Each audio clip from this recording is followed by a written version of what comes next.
Well, I think we are live. Good morning, everyone, and welcome to another edition of We Are Dementia Strong. Um, I forgot to turn my ringer off, but I'll have to remember to turn it back on to have sound. Anyway, I would like to introduce you to my friend, my, uh, yeah, she's my friend. She's one of my good friends. So much so that I have for those of you that know her, her name is Penny Cook. And I have a theme song for her.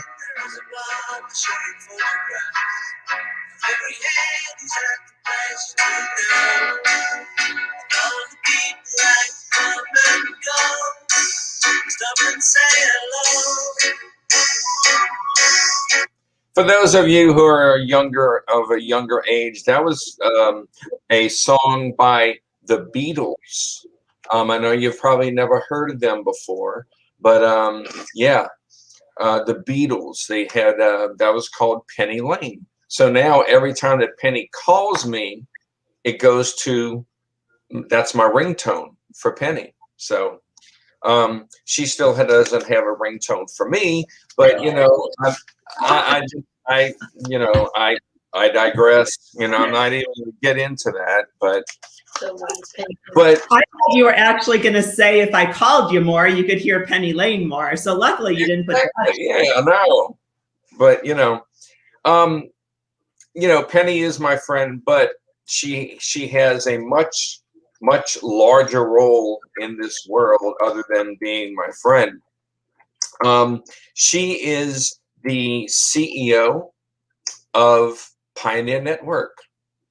And what's exciting is that there is a conference coming up later on this month. And there's going to be a lot of people that are taking part in this. You may see some familiar faces that and it's really good because of the fact if you are part of the dementia world, you're going to hear a lot about person-centered focus. And that is, it's a term that is going around in the dementia world. But Penny, if you could start off by giving us your definition or giving us the definition of person-centered focus. Well, hi, Brian. It's great to be here. Thanks for having me. Well, thank you, Penny. I appreciate it. And thanks for the warm introduction. Okay, stop being so nice. I will. I think that you're exactly right to be honest about this, that, we hear person-centered and we hear it so much now, in healthcare, in the world of long-term care, and, just overall, with people who are living with a variety of different illnesses or conditions. And it's definitely true in the world of dementia. And really what we mean by a person-centered approach or person-centered care and support is to ensure that the person who is maybe the receiver of care and support is at the center of everything that goes on with them. And I would even say that even one step further than that is person-directed. So not only is the person at the center of everything, but they are also involved in everything that goes on with them as much as possible. And I think that's what's so important, especially when we're talking about people living with dementia, is that that when you get the diagnosis of dementia, it doesn't mean you can't participate. It doesn't mean you can't make decisions. It doesn't mean that you don't have choices or preferences or that your voice needs to be heard. So that's really what we mean by person-centered and person-directed. I would say that person-centered is the first step and person-directed is the next one. And that's even sometimes harder to achieve.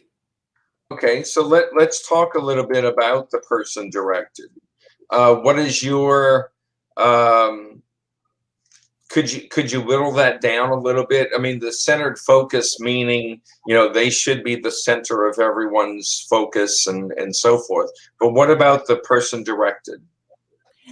What I think that means to me is that a person is able to direct their life, to choose what their life is going to look like as much as possible. Now, and that's true for any of us.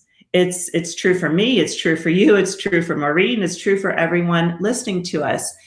Now, it also is true for people who live in residential care communities. So as people grow older or need more care and support, and they might move into an assisted living community or a nursing home community, it means that they can still direct their life, that things should be on their schedule, not just the schedule of the staff or the community that they live in, that they can direct what their day looks like. They can direct what their medical care looks like. They can direct what they choose to participate in, if they want to participate in community activities, if there's some sort of hobby that they have that they want to take with them into the community that they live in.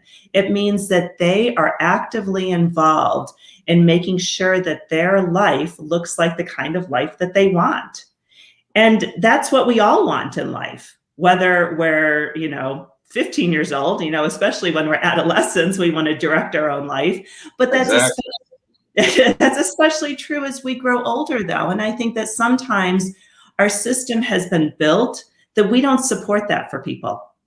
And that's what Pioneer Network is really trying to change, to make sure that the voice of people who are at the center of their care can direct their own lives and that their voice is heard. You see, that what part of what you were saying is that registered with me, because what I did, I guess maybe about a year ago, I made a video, and it was a video where I'm talking to my future care partners. I have no idea who they will be. I know my primary care partner will be with me, Maureen. But I tell them, I love music, and this is the type of music that I have. If you look on my phone, and basically if I'm in a fog and you walk in and I'm not able to speak or do much of anything else, take my phone, go to my playlist, and just hit play. And that's going to have a whole bunch of my favorite songs. And that usually brings me out of my fog or my funk or whatever it is that I'm going through. And every person every care partner and every person living with dementia that I speak with, I tell them about the personal playlist. And that's like a eureka moment. They go, I never thought of that. And I said, well, what is their favorite food? And so you build that whole thing. And if everybody did that before they move into a community, how cool would that be? And you're exactly right, Brian. One of the first principles and values of Pioneer Network, we have a set of values that guides our work, and that also we hope guides the work of senior living communities and others working with older adults, is to know each person. And that's exactly what you're talking about. If we really get to know people and what their preferences are, what their choices are, what their likes are, what their dislikes are, what gives them the reason to get up in the morning, then of course we can better support them. And that's what we all want in our relationships. So it makes so much sense. I think sometimes the problem is that people don't even know to do that. Like the experience you've been having when you tell people, this is what I do, this is a tip for you, you could do this. Some people don't even think about that. So I think that's one of the things we need to do, is help to create awareness and help educate people both people who are living with dementia and their care partners, but also senior living communities overall, to really get to know people even before they Right. move in or before something advances. We have a question from me. From Maureen. That about person-directed care and risk management. And Yes. Maureen, I'm assuming that what you're asking here is sort of that balance, that balancing act, that tightrope that we walk between taking risks, making decisions that may be not so beneficial to our lives, and how we balance that. Is that correct? Yes, and things like how we, for their own good, do things to them that they don't want done, but they should have the choice. And that's, I will tell you, I spent many years as an ombudsman. So basically a resident advocate for people who live in assisted living communities and nursing homes. And this question has come up again and again, but it comes up, I think, for all of us, being able to balance risk in our lives. And one of the things that I say is we all, no matter what age we are, no matter what kind of health we're in, we all have different levels of risk aversion, right? Some people want to skydive and some people would never touch that with a 10-foot pole, and so I think we need to go into this saying that we're all very different as far as the amount of risk that we want to take. And sometimes there are situations where we think that we can take more risk, but people around us might say, you know what, that's a little bit dangerous for you. You have more of a propensity to have a fall, all of those sorts of things. And so I think what's really important is to have those conversations. That immediate word of no is never helpful for any of us. So I think really, for instance, Brian, in your case, learning what you want to do, what are your goals, what are some of the risks you want to take? And then Maureen really figuring out, okay, well, if Brian wants to, take a picture on the seawall Exactly.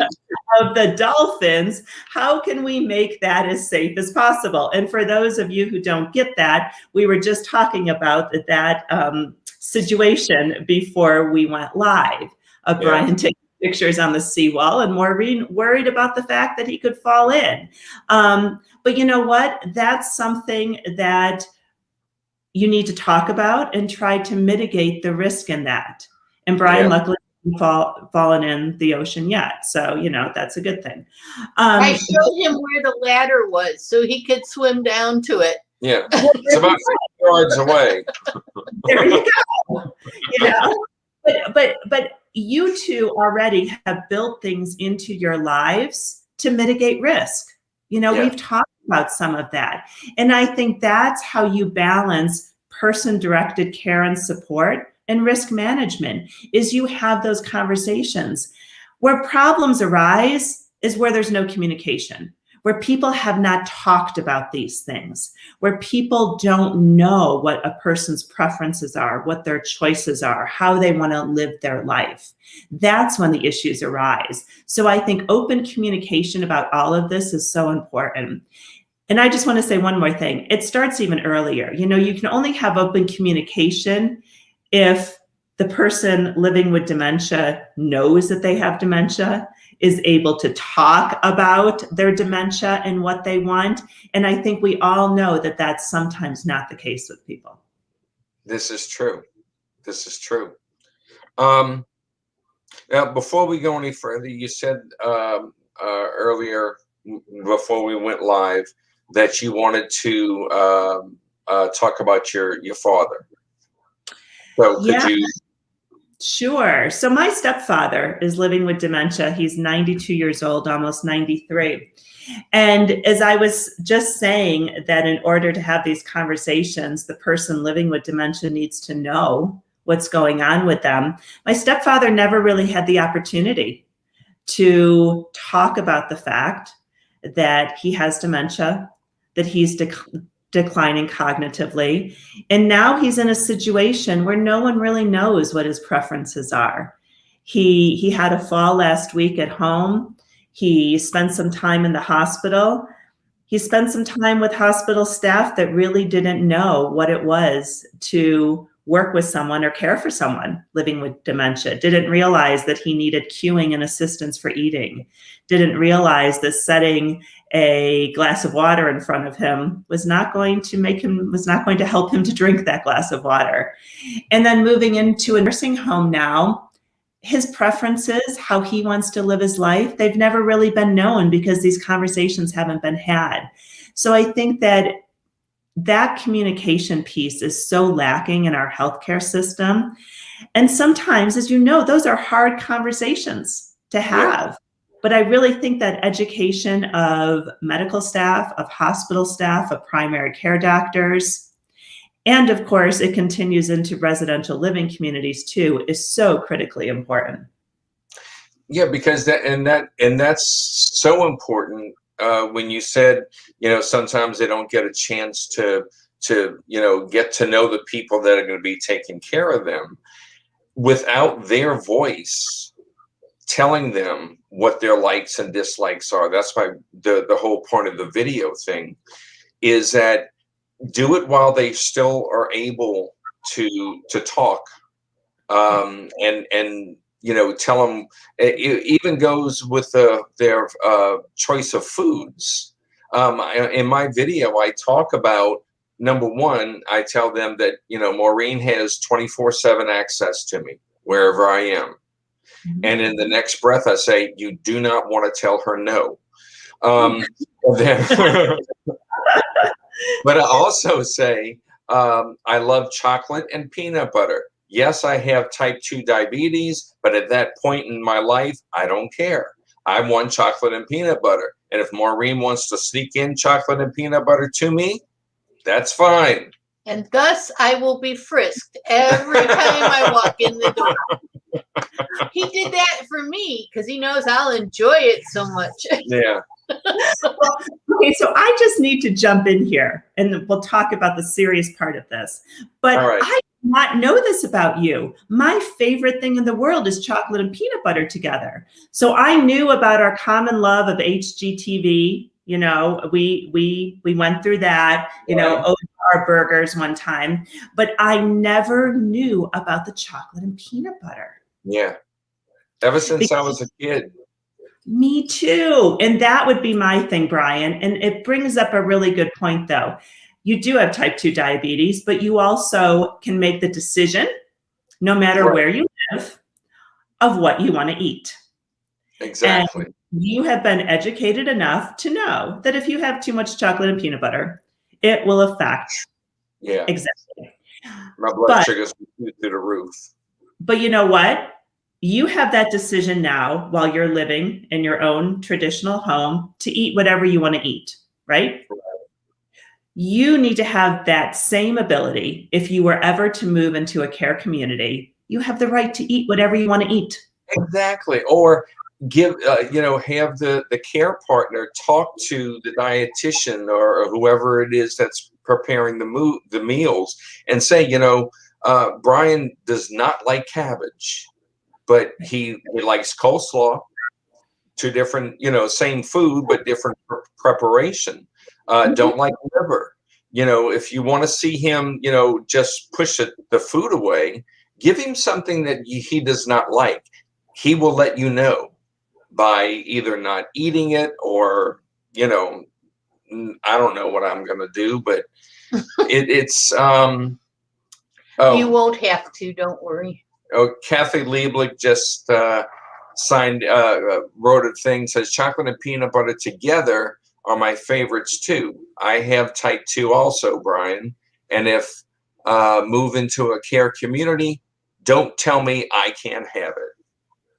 Well, exactly. And it's so interesting. I was talking about the fact that I was an ombudsman and I visited so many people who live in nursing homes and assisted living communities.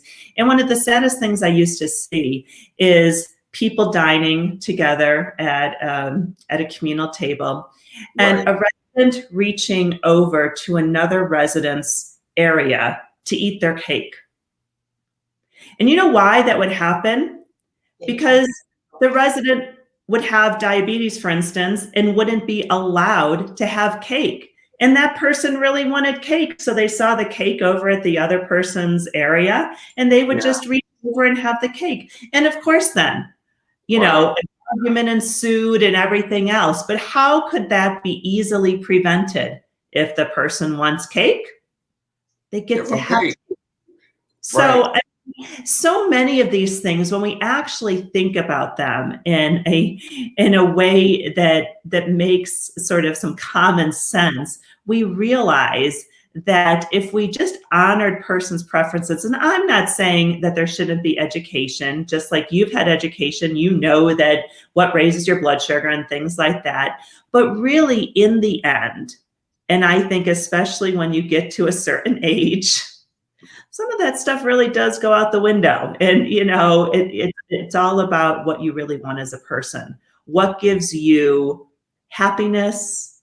What gives you peace? What gives you comfort? What really gives you that quality of life that you want? So I think that piece, if we just look at it, what really gives a person true well-being, that's so important.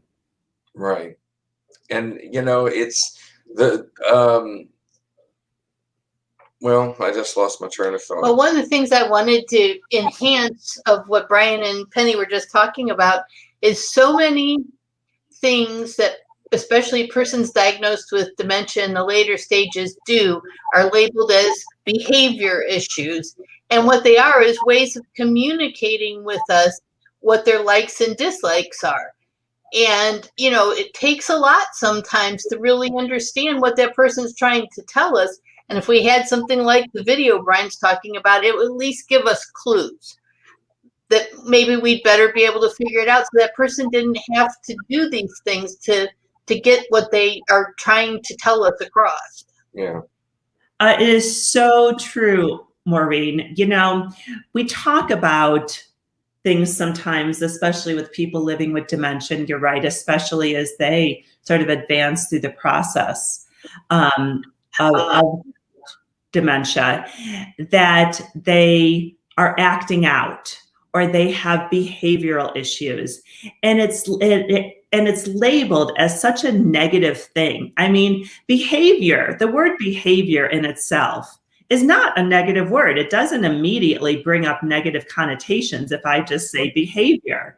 But for some reason, when we talk about people living with dementia, especially, and especially in the later stages, behavior becomes very negative. Oh, if you have behaviors, you get labeled as that. And that's seen as such a negative thing. When actually a behavior is just expressing something that's going on inside of you. And so, Maureen, you're exactly right that these things that are actually just normal ways of communicating what's inside of us are taken to this negative extreme. And if we just listen to what is trying to be communicated and trying to figure that out, then we would support people in such a better way. And Melinda, you're exactly right that your point of wandering. Well, is somebody wandering, or are they just walking around and trying to explore their environment? I mean, when I go out for a walk in my neighborhood, I don't think anyone is going to look at me and say, "Oh, she's wandering," you know. But if I went to try to go for a walk in a care community that I live in, somebody would say, "Oh, they're wandering." They're trying to go for a walk, and especially let's say that they're in a building, a community where there are locked doors. If you come across a locked door and you can't open it, what do you begin to do? You begin to shake it, right? That's a common experience, I think, for anyone. And if you really want to get out of that door and you can't, you're going to become frustrated. I don't care if you're living with dementia or you're not. So I think we have to really look at these things. You know, we've created these environments for people to live in, and we expect them to just live in the box we created with no issue. That's not fair. No. Or how about when they disguise the door? I'm like, how would you like to be in a room that had no doors? How would that make you feel? Exactly. You know, I'm here and I don't know how these people magically come in and go out, but I can't. Where's the door? Right. You're exactly right. I think we really need to dig deep and think about the things that we're doing. And of course, I want to say, I think our heart has always been in the right place. You know, we're trying to keep people safe, right? I mean, that's the goal. But I really think, just like what the pandemic has shown, we tried to keep people safe, and for some people, didn't get to see their loved ones for 16 months. You know, I'm not sure that some of these things we do are actually helpful. And I think we really need to dig deep and think about that. So there's a saying by Maya Angelou that I use a lot, you know, when we know better, we do better. And I think that in so many of these cases, we need to begin to know better so we can do better for people. And I'm just going to add one thing. Just read the phrase along with you. Yes, exactly. I'm sorry, go ahead. I was just going to say, I see one of the comments from Patricia that you're on our website trying to get the free resource, the Pioneer Starter Toolkit. My colleague, Kathy LeBlanc, is on here, Patricia, and I'm going to ask her to help you with that one. So just want you to know that I see your comment. And thank you for that. I was gonna say it, but what you had to say was important. So, okay, how can care partners, you know, everything is basically directed towards the person that's living with a dementia-related illness. Can you give a little bit of examples, little bit of examples? Just example. Yeah. Could you give an example of how care partners can support this change or support this person-centered focus?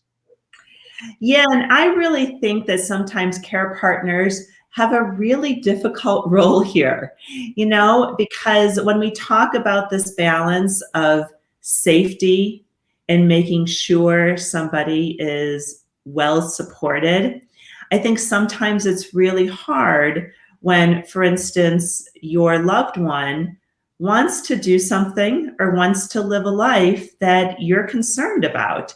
And so I think that, as we talked about before, communication is so incredibly important, that you have these conversations. And I think that in the end, to realize that if you really want to support a person to direct their own lives, then you have to give up a little bit of the control, that you have to be there to support a person, to step in if the situation ever gets to a point where it becomes dangerous, so the person maybe could harm themselves or others.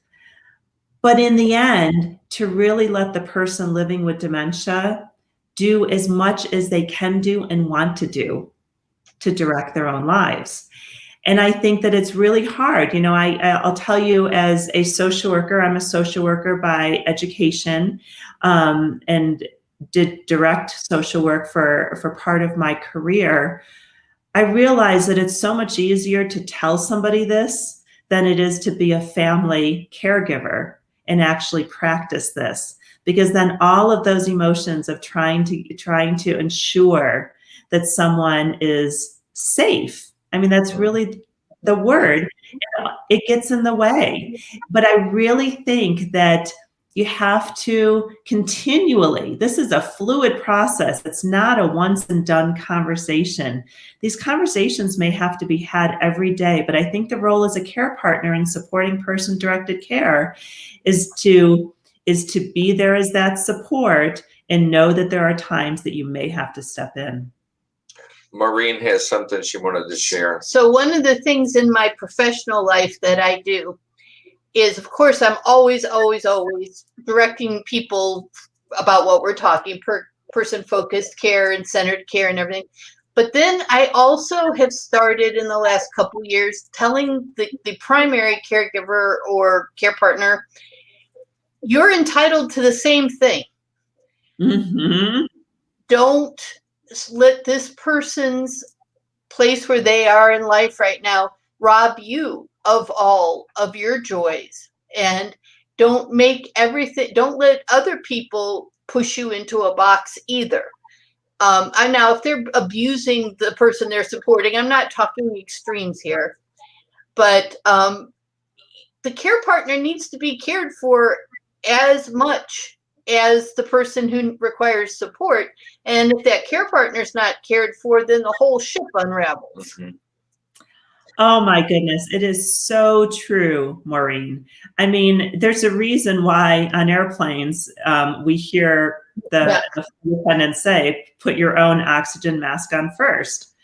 And that's really, in a sense, what you're saying. And you're exactly right. I mean, no one should be in a position where they sacrifice their own life, literally, for And health. something else. And right. And when I say life, that's exactly what I mean. All aspects of somebody's life and well-being, including their health. And we see that time and time again. And it's one of the reasons that we do say care partner, because this is a mutual relationship. And mutual means that one person is not necessarily sacrificing more than the other, maybe at certain times, but not as a whole. And I think that that's so important. And it's one of those things, and I know, Brian and Maureen, that you've had these conversations about, you know, Maureen's role, your role, Brian, and how you work together to create a life for both of you. Right. Satisfying for both of you and the life that you want. And I think that that's so important. But Maureen, you know, because you work with so many people professionally, that, you know, communication is not something that good communication is not something that we innately have as humans. Nope. Good communication is also something that a lot of us never learn in childhood or in school or in college. It's really only from experience through the years, and it's self-awareness that you need, and you really need to be intentional. So, I mean, that makes it really difficult when you think about it. As we're talking about some of these tough issues, but it's so incredibly important. Well, and Brian put together a team of care partners that are going to be as much a support to me as they are to him. And I am blessed that each and every one of them, at least once a week, says to me, what can I do to help? And, you know, right now, Brian is very self-sufficient. It's not like I'm, you know, 24/7 his care partner. But what I have started to realize that I do need help and support with is the anticipatory grief. Mhm. And, you know, Brian gets upset with me when I talk about it with him, because he said, don't even think about those things. Stay in the moment. So I know that he is not who I should turn to for support in this area.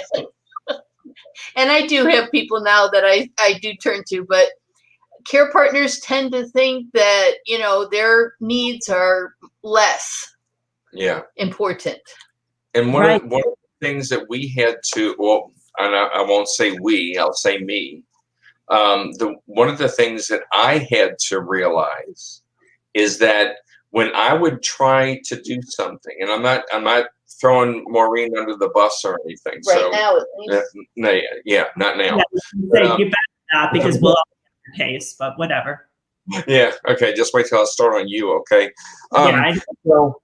But no, if there's something that I'm trying to do, like, she just got some new office furniture, and the one thing that I realized that I could do was to put together her chair, because I figure, what's so hard about that? Well, I took it out the box. I tried to start putting the wheels on the thing underneath the base. After 45 minutes, I still never got at least one wheel. And so then the colorful language started going on. On your part. On my part. But then but then, Maureen came in and said, look, we have some people coming there that are going to be putting together, the rest of the stuff. Why don't you just let them do it? And at that point, I felt like she's taken that away from me. But she really wasn't. What she was doing is helping me to stop frustrating myself. Right. There's somebody that's going to do it. You can watch them do it, but so when they got here, the first thing they did was put the base on everything. I walked into the ring, they got all 5 rollers on there. I said, "How did you do this?" And he goes, "Oh, you got to just kind of put it in the hole and, slap it, hard, and it goes right in." I said, "They don't say anything like that in the instructions." But, with the care partner, they're doing, I guess they do a lot of things on instinct as far as, oh, he's having trouble or she's having trouble with that. Let me help them. But what we have learned is that if I feel like I need help, and she taught me this, if I need help, I'll ask for it. And then she'll jump in. So I didn't tell you to stop putting together the chair. No, you did not. I offered you an option. Yeah. And that was it. Yeah. You were free to make whatever choice you wanted to continue with. And I decided when it was too hard for me to do. But she's always there to be my voice of reason. And I think that's important for the when the care partners are sometimes shoved off to the side and the attention goes to the person that's living with, that care partner needs to have the same attention as the person they're caring for, because we're a team. Right. And that just helps so much. And I've never had that before. So it's what are your feelings on that? Well, I think it's so true. It goes back to that word of partner. Yeah.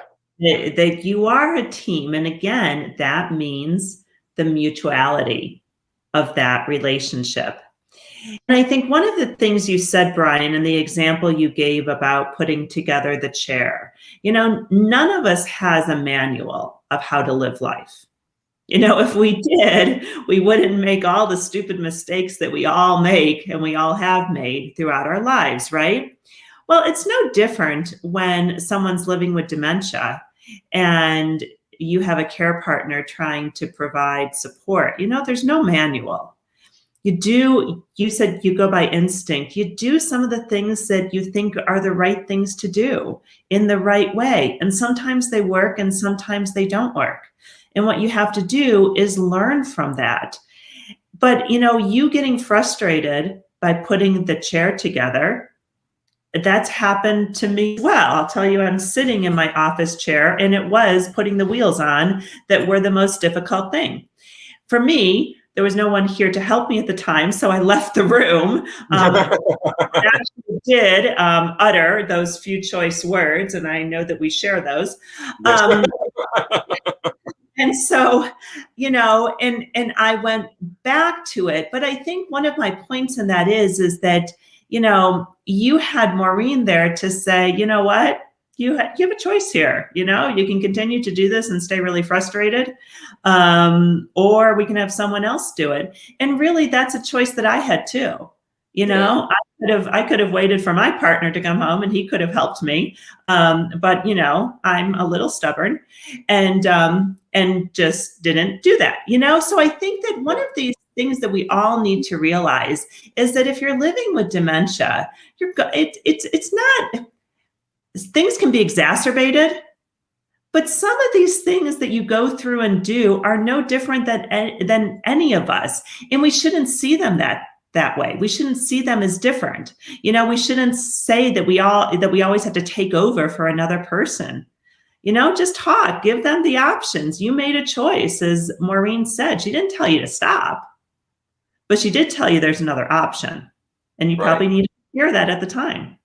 Yeah. And that's something that we have, well, that I have had to accept, that I'm not able to do some of the things that I used to be able to do.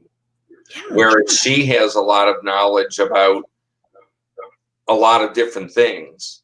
And she has helped me so much in accepting the fact that I can't do things that I used to do. And she tells me, instead of trying to do the things that you can, that you know you can't, just concentrate on the things that you already know how to do. And by the way, never was the option, oh, I'll put it together, because I knew I couldn't do it. Right. Well, that probably made the conversation easier too. Yeah. Brian, you're exactly right. And, we talk a lot, and you've been part of these conversations with me about ageism and ableism. Right. And what you just said made me think about that. As we get older, or if we have some sort of disease or illness that doesn't allow us to do the same types of things we used to do, we have the choice of not doing those things at all, or finding another way to deal with them, right? Exactly. And so as we get older, there are inevitable things that happen to our bodies. Interestingly enough, though, studies have shown that our level of happiness actually increases as we get older, but physically, we're not exactly as able to do some of the things that we like to do. With the dementia that you're living with, you're not able to do everything in the same way that you were able to do it before. But I remember when I first met you, and one of the things that impressed me so much is you were living alone, and you figured out ways to support yourself living alone. So you used, the Amazon Echo. You used different technology to support you to live alone, right? I mean, it's those types of things we may have to do something differently. I think about our friend Mike Belville, who I remember when he told me how he taught him how he wanted a role in his marriage after he got diagnosed with dementia. He wanted to make sure once he stopped working that he still had a role with Cheryl. So he basically taught himself how to cook. Right. And it's like, honey, I can't read a cookbook, so I watch videos. That's how I do it. He found another way. And so I think we need to think about that. I mean, we know that getting a diagnosis of dementia doesn't mean your life stops. It may look different. You may have to do things differently, but life doesn't stop. And you have to figure out what you can do, what you need to do differently, and maybe give up some of the things that you just can't do. I have one more question for you. And it is, how is Pioneer Network involved in the movement of person-centered care and person directness? Well, I'd say that we're one of the main organizations that's involved in it. We've been around for 24 years now, and our founders began the organization because they really believed that the culture of aging needed to change, that it needed to change from that having that negative perception to one that's more positive, just like we were talking about with ageism. And they felt that the culture of care that we provided to people when they needed care and support needed to change as well. And so for 24 years, we've been trying to create the awareness. We've been doing education with providers, with people who are growing older themselves, which is all of us, with care partners, with regulators, with ombudsmen, with researchers, with consultants, to really ensure that the people who are growing older, who are living with dementia, that they're involved in all decisions that are made, that they're actually shaping the care and support that they may receive along their journey. So we really believe that we're this umbrella organization, what we call culture change. That's the broader name of this movement, to change the culture of care and support for people. And so we're a nonprofit. You know, we provide a lot of free tools and resources, some of the things that have been talked about in the chat already. And we provide a lot of education. And the symposium that you talked about at the beginning, it's envisioning the future of dementia care. We usually have an annual conference, but because of COVID, last year's conference and this year's conference was canceled. So we decided to do 4 one-day symposia instead for people virtually. And so our next one is June 16th. And as you said, you're going to be one of the speakers, and I get to facilitate your panel. So I'll be the one asking you questions. But that's next week. And so anyone who's interested, Maureen, I see that you put the title into the chat, and you can just go to our website, pioneernetwork.net. But the whole day is going to be about dementia care and support. And we're starting it off with a panel of people living with dementia and a care partner. So Brian, you're on that panel. Mary Beth Whiten from Ontario, Canada is on that panel. And Mary Daniel from Jacksonville, Florida, is the care partner representative on that panel. Mary has an interesting story. Her husband is living with dementia. He had early onset as well, and he's living in a nursing home now. And she actually became a dishwasher at the nursing home that he's living in at the beginning of COVID so that she could see him. Oh, wow. Yeah, so she has a great story. And then our second session is about accreditation and standards for care communities who provide care and support to people living with dementia. And we're calling it memory care, not just a sign on the wall. You know, you just shouldn't open a memory care community without actually basing it on principles and standards. Our third session is a global look at dementia care and support. So what's going on around the globe? We have representatives from France, from Australia, from Canada, from Spain, and they're going to be talking about some global initiatives to care and support people living with dementia. And then our last session is Reimagining Dementia, and it's a group called the Reimagining Dementia Coalition. They're a social justice organization that really believes that we need to change the stigma around living with dementia. And so there's a lot of people participating who are living with dementia in that panel as well. So everyone is welcome to join us. We have about, Brian, you should know this, almost 420 people registered so far. So really? I think it's really going to be a great day. So yeah. I'm looking forward. I'm looking forward to it. I'm looking forward to your panel too.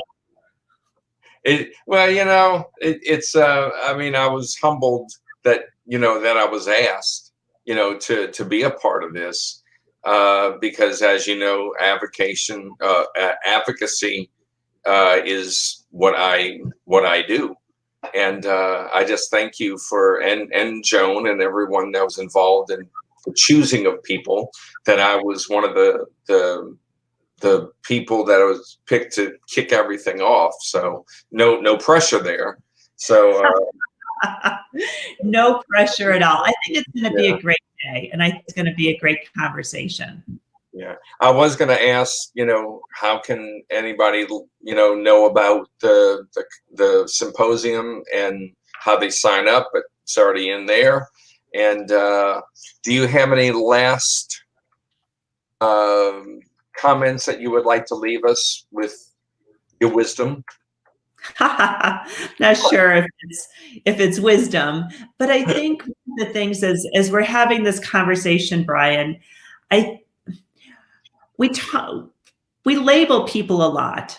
And so even us talking about people living with dementia, you know, that's still a label. I think if we just actually go back to getting to know a person, knowing that relationships matter so much, trying to understand a person's story, I mean, that's the basis of having a healthy relationship and a healthy life for any of us. And I think we need to go back to that with anybody. And if we just actually concentrate on those things, we can understand a person, how they want to live, and how we, as a partner with them, whether we talk about care partner or just a partner or friend with them, can help support each other in living the lives that we want to live. Yeah. We also have to do away with, if you are somewhere with your care partner, you have the person with dementia, the care partner, and friends come up, and instead of asking you, like me, how you doing, how you feel, and they'll turn to Maureen and say, so what's been going on? You know, they don't direct their questions to me, except the people that really, really know me, because they know I don't like that. I can't imagine how frustrating that is for you. But I don't answer them, so it becomes frustrating to them. Yeah, she'll tell them, you can ask Brian. He's right here. He's right next to me. That look on your face just now is like, really? I can ask him a question and he'll answer? And then I just pull the string in your back and you start talking. Right, exactly. You know, I can tell you, I was with my mother recently. She was selling her house in Florida, and the realtor, my sister and I were both there, and we were standing, and my mom was at a dining room table with the realtor, and the realtor started looking at us and talking to us. And I actually physically moved so that I wasn't even in her line of sight. And then at one point I finally said, my mom is making all the decisions. Yeah. Because it was ridiculous that she was talking to me and not her. And so but I can't imagine, like I said, being in your situation and having it happen. I would just be so frustrated and annoyed. So yeah. Education in a nut store. Yeah, education in a nut store. We're going to talk about it in a nutshell at the symposium. Yeah, for those of you that don't know what we're talking about, you're going to have to tune in. Go to the symposium. Yeah, go to the symposium. It's really good. You'll hear about the nut store. And it's not here. It's somewhere. We are not. It's not here, nor is it here. It's actually a nut store somewhere else. So, well, Penny, it's always a joy just to talk to you. This has been very informative.